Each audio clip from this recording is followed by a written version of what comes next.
What the hell is going on at Leeds United? Absolute chaos on deadline day for Leeds United. How's it going, everybody? It's Charlie. Welcome back to the Chatting Leeds YouTube channel. And I'm annoyed, very annoyed, actually. Like a lot of the fan base are right now. What a weird, crazy, chaotic, embarrassing 24 hours that we seem to be having on this year's deadline day. Just before I get into it, make sure that you hit that like button. Please subscribe if you're brand new. Share all of your thoughts and opinions in the comment section down below. I'm sure a lot of the thoughts and opinions are going to be the same on this one. Because if you don't think this is embarrassing and negligent, then you need to give your head a wobble, if I'm honest with you. Just facts. Leeds United, well, it was actually yesterday. We made a bid for Hwang Hee-chan at Wolves, 17 million quid, which got rejected because we didn't meet their valuation. Right, fair enough. We moved on.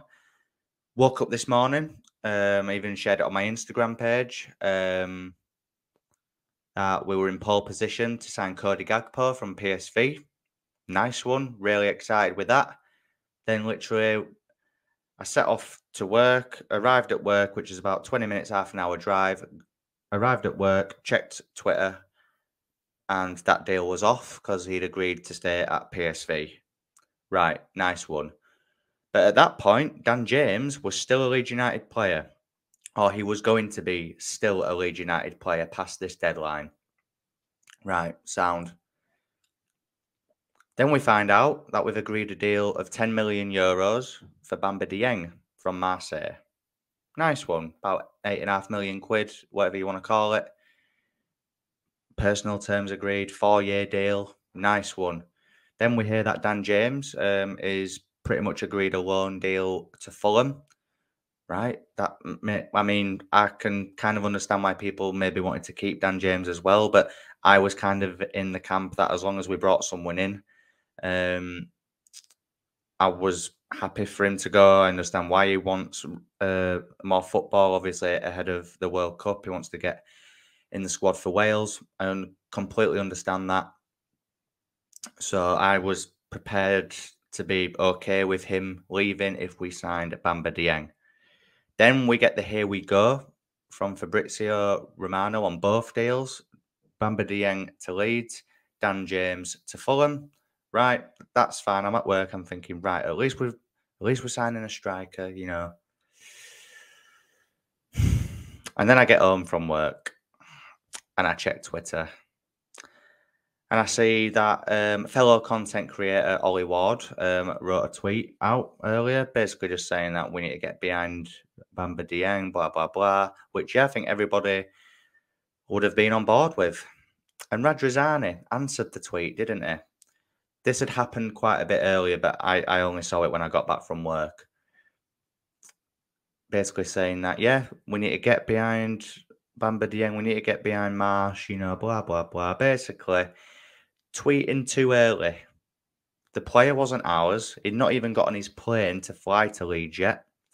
And Radz goes on Twitter and gives it Billy Big Bollocks, saying, yeah, basically admitting that we'd signed him, basically, in a roundabout way. You do not go on Twitter and write stuff like that if you do not believe you've signed the player. In my opinion, anyway. I know that the deal was agreed, but he hadn't signed. He hadn't signed on that dotted line. He wasn't there at Ellen Road in a Leeds shirt. You know, we had not signed him. We had not signed him. And you're going on Twitter acting like we've signed him and he's our player. If he was our player and we'd already signed him and you come on saying that, fine, the fan base would have reacted completely different. But he's massively shot himself in the foot now because, again, I checked Twitter a little bit afterwards. Fabrizio Romano pipes up again about this deal. Nice are trying to hijack the deal. He's not left the airport yet. He's still at the airport and his agents are in talks with Nice and Leeds it's up to the player. At that point, I knew what was coming. All Leeds fans knew what was coming. Literally, Fabrizio Romano tweets out literally 2 minutes later saying Leeds have decided to withdraw their interest, deal is off, and he's going to Leeds. I mean, sorry, Nice. Sorry, I'm that. God. He's going to Nice, right? And then just before I started to record this video, Phil here tweets out saying Bamba Dieng undergoing a medical at Nice. That ends that. So we've gone from getting Hwang Hee-chan to not getting Hwang Hee-chan to getting Cody Gakpo to not getting Cody Gakpo to getting Bamba Dieng to letting Dan James go to Fulham. Now we're not getting Bamba Dieng, and God knows what's happening with Dan James at Fulham. Are we going to recall him back? Are we going to say, no, circumstances have changed, we need him back? But if I were Dan James, would you want to come back and play for Leeds after this? You know, because I've been one that has slated Dan James. But when you think about it, all of last season, yeah, it was rubbish. He hasn't got in product as a number 9. I think he can be effective on the wing. Maybe not a guaranteed starter, but definitely a really good squad option. Played out of position, and it, for me, he's kind of been thrown under the bus now a little bit. They clearly wanted him out, which is up to them. They're in charge. But they should have guaranteed the signing first, as in the Bamba Dieng signing, the Cody Gakpo signing, the Hwang Hee-chan signing, the whoever signing. They should have guaranteed that before allowing James to have his medical at Fulham. Because he's had a medical at Fulham, or he's having it. I don't know. I don't know what happens now. And I just think this all started overnight, didn't it? In the Everton programme notes with Angus Kinnear coming on and trying to insult our intelligence, basically, trying to make out that we all think that Patrick Bamford and Rodrigo are senior internationals. Have a day off, mate. Have a day off. Bamford played 45 minutes for England against Andorra. And when was the last time Rodrigo played for Spain? And you just know now that if we don't sign a player, at this moment in time, it doesn't look like we're signing anyone. If anything changes, so be it. Even if we did manage to get a signing through the door, this has been massively embarrassing today.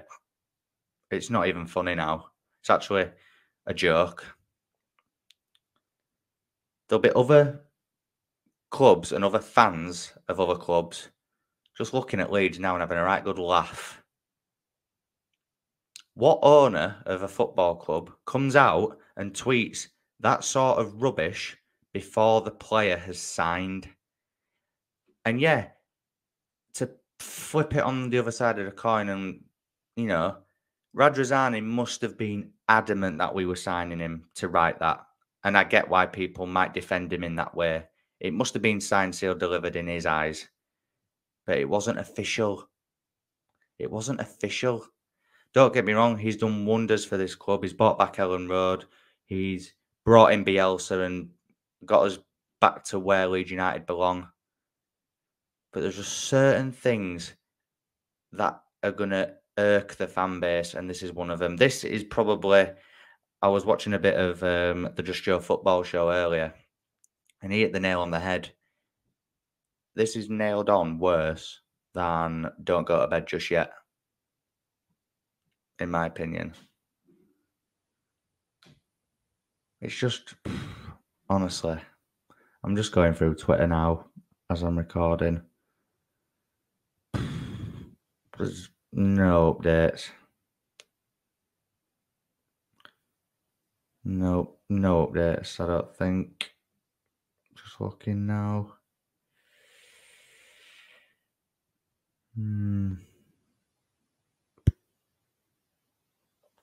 I've just seen an account tweet out, it is crucial to remember that this is not the board's fault. At least they tried. Which, yeah, I can get on board with that slightly. They did try, but they failed. And look, if they tried and failed, and Dan James was still definitely a Leeds United player, we'd be no worse off than what we are now. And I think the fan base, yeah, would be annoyed, but we could get over it eventually. If we don't sign a striker now, and then Bamford gets an injury, Gellert gets a little knock, Rodrigo's out, and Dan James does join Fulham, and then we've got what, Sam Greenwood to play up front, Somerville, and we end up either going down or in a similar position to what we was last season. I don't even want to think about the absolute uproar that would cause.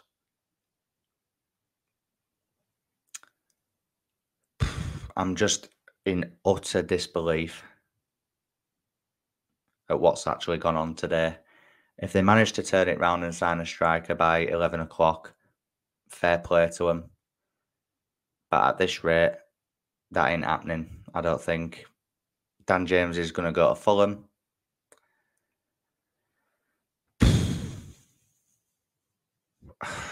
I'm just, part of me is actually just speechless. I had to actually go for a walk earlier just to de-stress.